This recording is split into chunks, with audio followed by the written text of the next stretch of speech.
The 2024 class of Utah football players is officially signed. That means it's time to look ahead to 2025. Who are the top players in the state of Utah that you need to know about? We're going to tell you on today's Locked On Utes. You are Locked On Utes, your daily podcast on the Utah Utes. Part of the Locked On Podcast Network. Your team every day.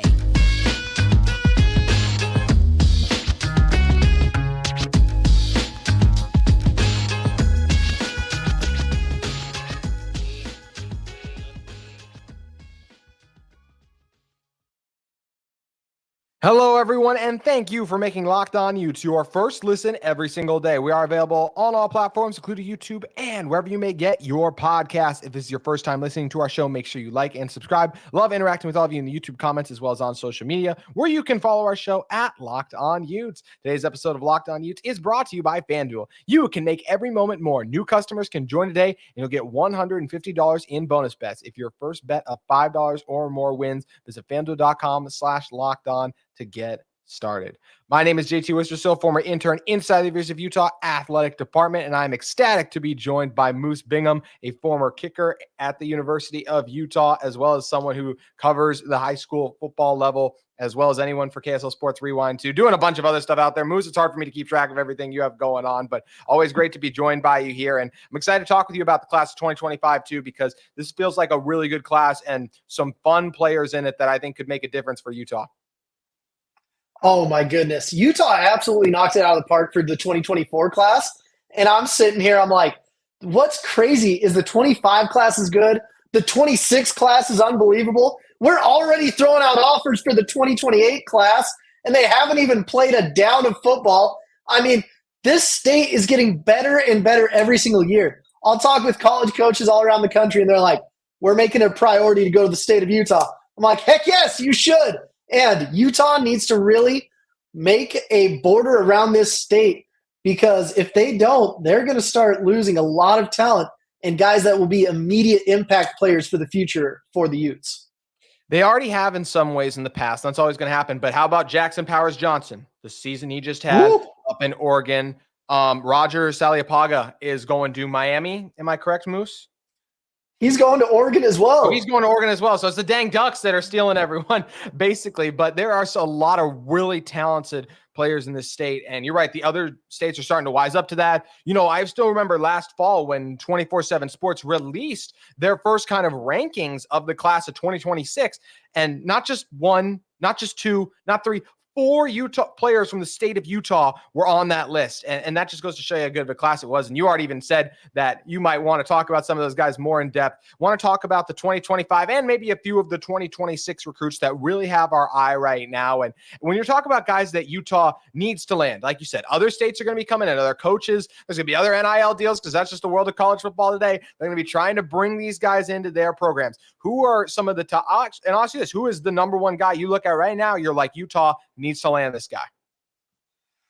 For me right now, like, you could go O-line. You could go with Aaron Dunn, who's a phenomenal tackle, 6'7.5", 290. And he's been that size since I've known him in like 8th grade. He is massive. But the guy that Utah has to get right now is Jerome Miles. They have to keep that Corner Canyon pipeline. They have to get a difference maker at wide receiver. Utah has been known for great tight ends, phenomenal running backs, but Jerome Miles is a wide receiver that I believe has enough talent and charisma that he can change Utah into a receiver-friendly school. Yeah, I mean, he was special last season, what his connection with Isaac Wilson meant. I would love to see that renewed at the collegiate level too, and he's a game changer. And it wasn't like, well, did he make Isaac Wilson? Did Isaac Wilson make him? No. When great players play together at the high school level, you see the results that happen. Then it led to a ton of wins. Of course, there were some injuries there that I think Miles dealt with at 1.2 that knocked him out a few games, but he is a transcendent receiver, and I would love to see him play for the University of Utah. And he's going to have a pretty good year as well with Helaman Kasuga now throwing him the ball this coming year as well. The Corner Canyon pipeline is incredible. I talked about Kasuga on yesterday's show a lot, and I'm glad that Utah offered him, trying to get in early, because I think he's going to be tremendous as well. But you went with Jerome Miles.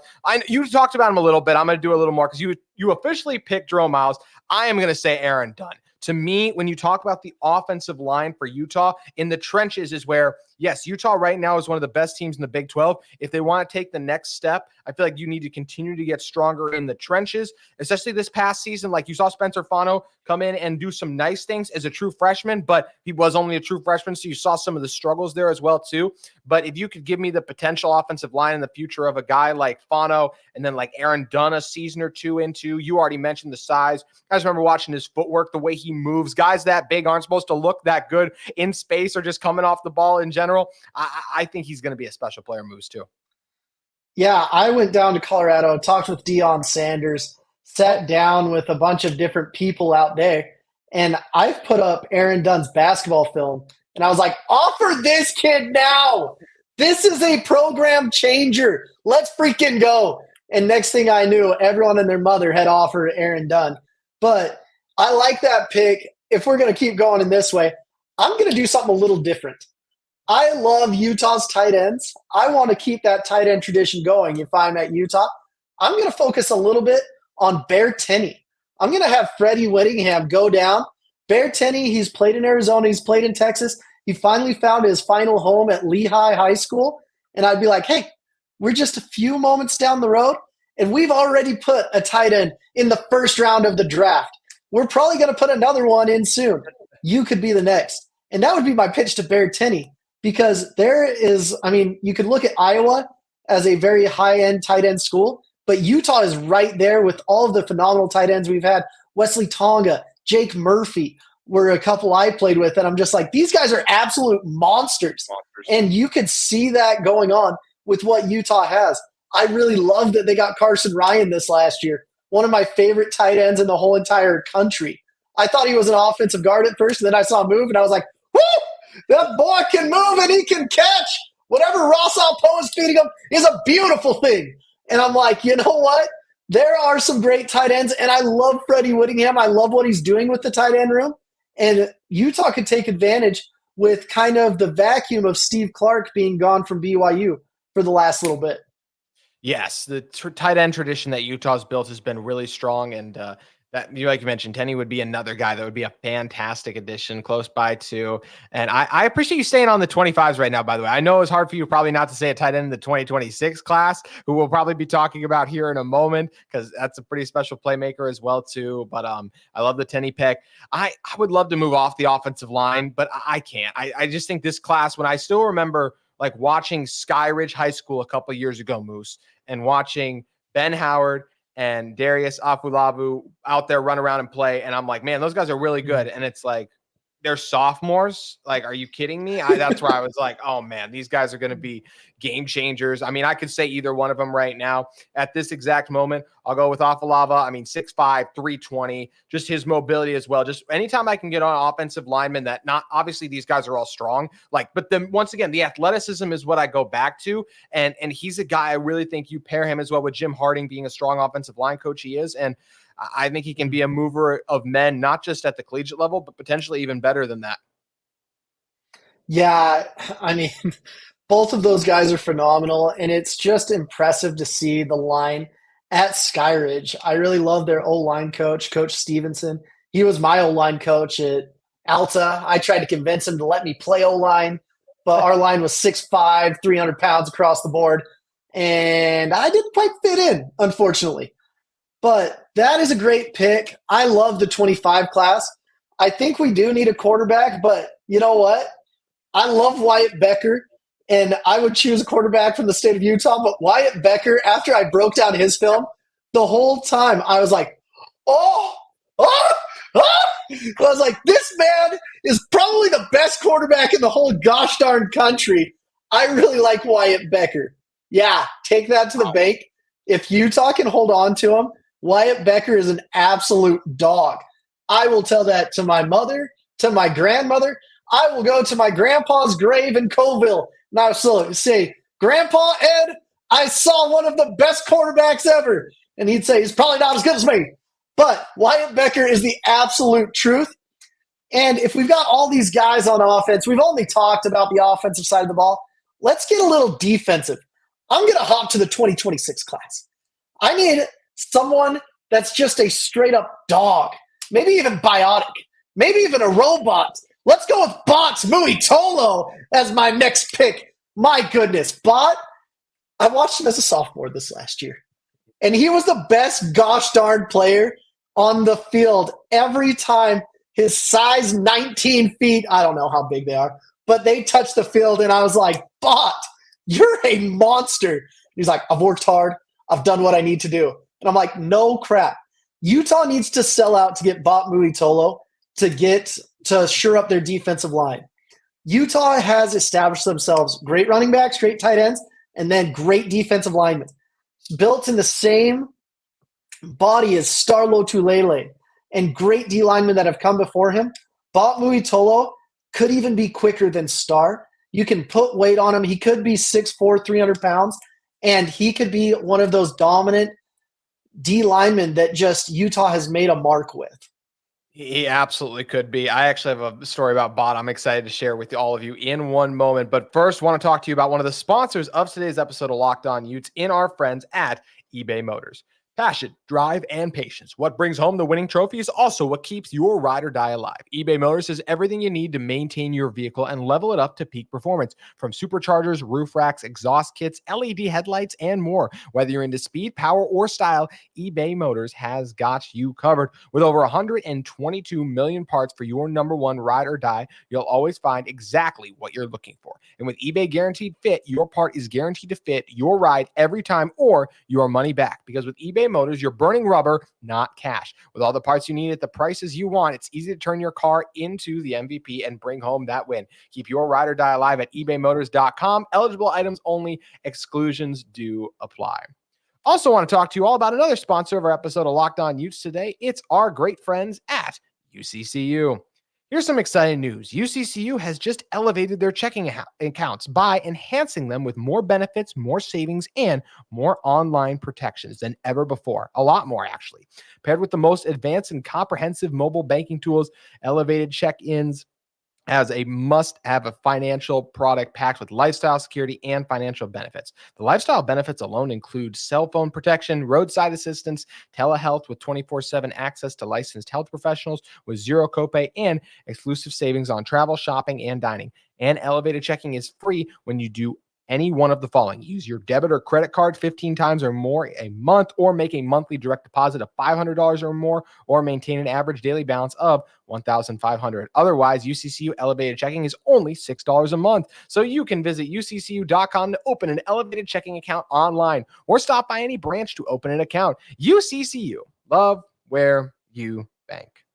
Moose, you were just raving about Bot Muitolo, and I couldn't agree more. I called one of his games earlier this year, and he was tremendous. And he was like coming off an injury, if I remember, too. And he had like 3 sacks. It was the American Fork game. It was actually one they were not supposed to win.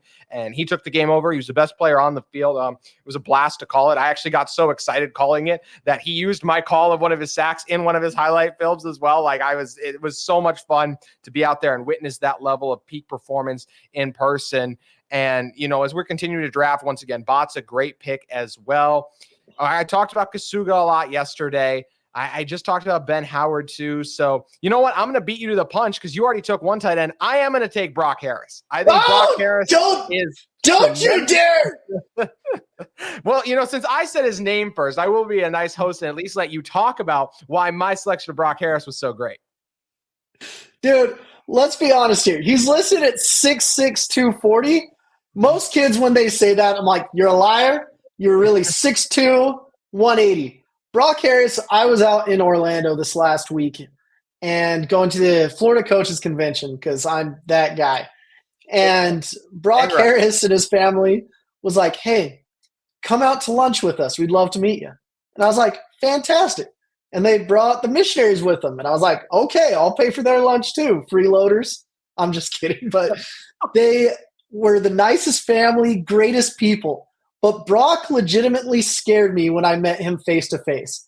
I was like, you're 6'7", 250 at least, bro. You're massive.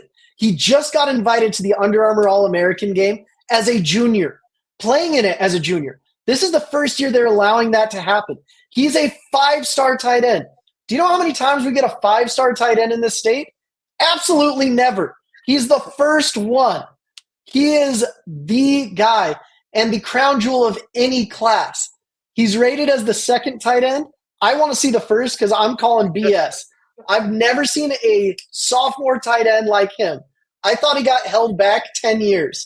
That's how good he was looking. But Brock Harris is a phenomenal kid, phenomenal human being, and is a program changer from day one. No, I think he definitely is as well. He's going to be tremendous too. Hey Moose, and whether it's 25 or 26, who's the next guy you would look at? Oh my goodness. Now you got me thinking, because I'm thinking Salisi Moa. I'm thinking all these guys, but Utah just does such a great job with offensive linemen. I would take a shot across the bow at BYU, and I would do everything I could to get Austin Peay. If I'm getting Bob Muitolo, okay. Yep. His brother was almost committed to Utah, to be honest with you. I had to do so much to try to get him to flip to BYU. But Austin Peay is one of the best built O-linemen I've ever seen. He is phenomenal. His footwork, he's the best of all of his brothers. And I don't think, some of his brothers have had good experiences, some of them not so much. But he's one that could buck the trend. When I initially talked to him as he was a sophomore, he's like, I want to go out of state. I want to do this. I don't want to follow in my brother's footsteps. And Utah could use that to their advantage at this point. I think Austin Peay is a kid where you can build the O-line around him. And he's a kid that could come up and you could bring Fano to the right side. He could anchor the left or vice versa. And you have two elite Utah linemen on that line. And I really like what the O-line coach at Utah does. He's a stud. I was talking about him with Jackson Powers Johnson. Harding is a stud. And JPJ is like, if I ever entered the portal, it'd be hard to say no to Harding. It was interesting to listen to him because Jackson Powers Johnson grew up a Utah fan. And Utah has to cultivate the local talent or they're going to see him at Oregon or other places. And it's a sad state of affairs. I like to see our local kids stay local. I agree. And if I ever get a time machine, I'm going to try to go back in time and make sure that Utah, like you said, sounds like they did everything they could to get JPJ to come to Utah. It's hard to say no to Oregon, but hearing that as well is one of those missed opportunities for the University of Utah there. But there is so much talent in the state of Utah in the class of 2025 and 2026. And before we completely leave this topic, though, of talking about players in the future that excite us, you said some very glowing things about Wyatt Becker. And I just wanted to hear a little bit more of your thoughts on just why you think he's the best quarterback in the class of 2025, as you just stated like 10 minutes ago, I think. Wyatt Becker, if you turn on his film, he throws the ball on a rope. He doesn't get the best protection at times. It doesn't freaking matter. He'll have a guy in his face, throw the ball like 60 yards down the field, right into the breadbasket, and you're sitting there and your breath gets taken away when you watch his film on Huddle. Seriously, I've been saying this for the past few months. I called up Blecken and I'm like, Blecken, you guys have the best quarterback in the whole class. He's like, I know, don't tell anybody. And I'm like, I won't. But honestly, I compared him head to head with so many other quarterbacks and he won out. I was like, it'd be close with a couple kids, but he is my favorite quarterback in this entire freaking class. If he continues his development, I see him as a first-round draft pick. And if Utah can keep him, he's a kid that could make us forget about guys like Alex Smith. He's a kid that can make us forget about guys that have come before, your Brian Johnsons. He's a kid that can open up the offense. And who knows, maybe Witt will be here the next 10 years. I have no doubt he could do it. Maybe not. But if you get a new coach in here and someone that likes to spread the ball out a little bit, imagining Wyatt Becker throwing the ball to our guy from Corner Canyon, it's a beautiful thing. I'm just like, this is an offense that could light up the scoreboard with great protection, with phenomenal tight ends. If they landed all the guys we talked about today, I don't know if it's just tight end you. I think you could have some wide receivers and a lot of fun playing going on at the University of Utah on the offensive side of the ball. It would be tremendous. Even if you loop in a guy like Kasuga, you want to talk about the quarterback room of Wilson, Becker, and Kasuga. If that, like I said, that probably will not happen. But if the fact that there's just a chance that it could, because you already have two of the three. So it's amazing. And it's going to be really interesting to see what else happens. But love hearing your review of Becker there. And I think it's got a lot of Utah fans, myself included, ready to run through a wall for this guy. So I can't wait to see him get up on the hill. And it's going to be so fun to see what he can do with the University of Utah. And we touched on Wilson as well. Want to get your thoughts a little bit more on the class of 2024, since it is officially all done and kept under wraps now for Utah as everyone is signed. Want to discuss with you all of those players in that loaded class in one moment. But first, want to talk to you all about our friends at FanDuel Sportsbook. Get buckets with your first bet on FanDuel, America's #1 sportsbook, because right now new customers can get $150 in bonus bets with any winning $5 bet. That's $150 if your bet wins. You can bet on all your favorite NBA players and teams with quick bets, live same-game parlays, exclusive props, and more. You can just visit FanDuel.com/lockedon and shoot your shot. With the NBA All-Star break officially coming to a close, NBA regular season games resume tonight. So do you guys think the Jazz are going to be able to pick up some wins the rest of the season? How about the Celtics, the best team in the NBA? Can they keep it going? You know, I love my Minnesota Timberwolves, so I'm feeling like Anthony Edwards and the Wolves can continue to find some success. However you're leaning as it comes to NBA action, make sure you head over to FanDuel Sportsbook today, the official sportsbook partner of the NBA. Moose, Utah landed a lot of talented players in the class of 2024. Give me your thoughts on that class overall. So let's start with the early enrollees: Isaiah Garcia, Isaac Wilson, Hunter Andrews, Jelani Davis, David Washington, Ashton Lopez. Really, really great immediate impact players. I like that they only grabbed 6 kids out of high school, because what we're seeing is a lot of these schools are kind of going, hey, we can go to the transfer portal and get kids to win right now. And that's what Utah's gearing up for. They're gearing up for this playoff expansion. They're gearing up for, hey, we can win the Big 12 this year and maybe send Witt out on a championship type run. Because Alabama, Nick Saban's gone. Sure. Michigan, their head coach is gone. And Utah, really, I like the compilation of everything that they're doing. Oregon is a scary school if they ever see them in the playoffs, but they won't see them in the regular season anymore. So I think Utah's gearing up for a magical, magical season coming up. But Isaiah Garcia, he was hurt a lot of the year, and his star rating took a little bit of a dip because of it. And Isaac Wilson, he played out of his mind, and his star rating went up. I can see Isaac coming in and being the number 2 quarterback almost immediately, and I like that. Him going in, learning, smart kid. Isaiah Garcia, I think he might need a year to really get into it, but I love that Isaiah Garcia went to Corner Canyon for a year, and he's like, I want to go against the best of the best of the best and make sure that I'm ready to go into the University of Utah.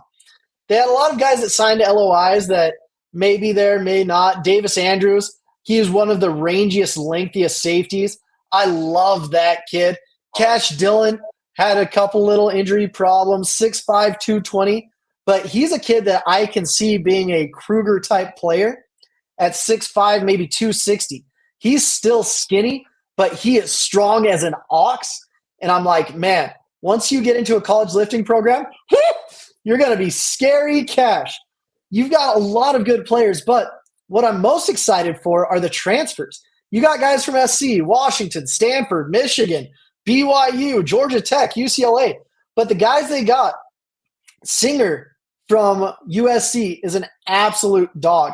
Geilman from Stanford. So Stanford's kind of weird because they don't let you stay that 5th year.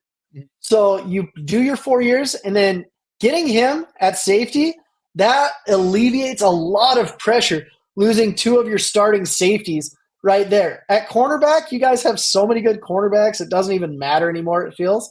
But John Henry Daly, I'd go on BYU shows, and I was like, I'm so excited about Fano and John Henry Daly. I think those are 2 guys that will make edge pressure come back to BYU.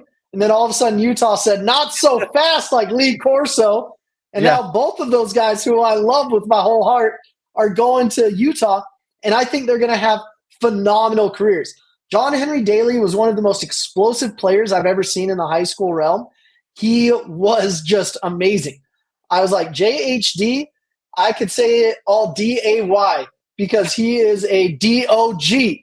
I'm like, wow. And then you guys getting Carson Ryan, it's one of the most like underrated gets that I've ever seen because Carson Ryan, he looks like an offensive guard, plays like a tight end, catches like a receiver, and he does everything. He does the dirty work, but he's a guy that you can put out in the slot, and he's a guy that can be a game changer for your team and create mismatches left and right. So I'm excited to see how they incorporate him into the Utah offense. But Utah is ready to make a run, and it's exciting to see it, especially if they can send Coach Whittingham, who I love with my whole heart, out on a great, great note. It would be fantastic to see it end that way for Utah. It's going to be a really fun season. And Moose, we are just super excited. We're already excited because we got to talk with you about it for 25 minutes. Thank you so much for joining our show. Oh, no problem. I'm so excited. If Whit can get this, how many coaches have won a Mountain West championship, Pac-12, and Big 12? I think Whit would be the first. I gotta believe you're right. Off the top of my head, I don't think anyone else would have a claim to that as well. So it would be awesome to sit on the trophy mantle. I can't wait to see if he's going to accomplish it. Big thanks to Moose once again for joining us. That is going to do it for today's episode, and we look forward to being back with you tomorrow, talking all things Utah football and Utah athletics. We'll see you then.